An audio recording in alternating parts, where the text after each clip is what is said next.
2020 Chevrolet Corvette Stingray has been a long time coming. Very long. The first mid-engined Corvette is the realization of a 6-decade-old dream to turn America's sports car into a true world beater that can stand wheel to wheel with the best of the best on the street and the track.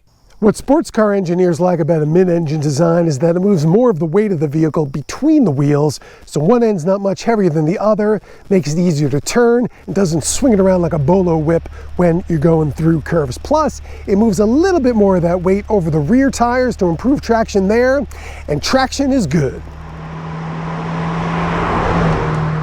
With just 495 horsepower from its 6.2-liter V8, the $60,000 Stingray can accelerate to 60 miles an hour in about 3 seconds, making it nearly as quick off the line as the old front-engine 755 horsepower Corvette ZR1.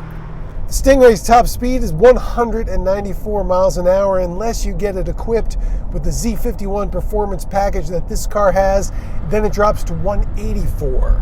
But it's a fair trade.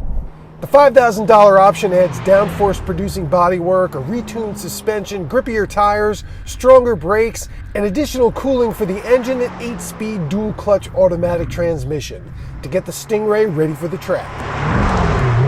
This particular car also has Chevy's magnetic ride control active suspension system, which adjusts the stiffness of the suspension, whether you want comfort or handling. And even with that Z51 package, when it's in tour mode, this is just as comfortable as the Chevy Malibu rental car I had last week. And that's actually much more of a compliment than it probably sounded like. It's nearly as practical as the Malibu too. There's a large storage compartment in the front and one in the back that could fit 2 golf club bags. Because golf balls are apparently the other thing Corvette owners like to drive. It's also big enough to fit the removable roof panel with some room to spare, so you can bring it with you instead of leaving it at home. Unfortunately, the forecast calls for rain, so I think I'm gonna have to put it back up. Too bad, because it looks pretty good without it.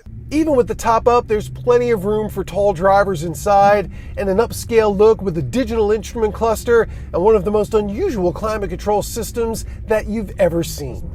Perhaps the most interesting thing about this car, however, is that nobody on the Corvette team had ever worked on a mid-engine vehicle before. They basically just made it up as they went along.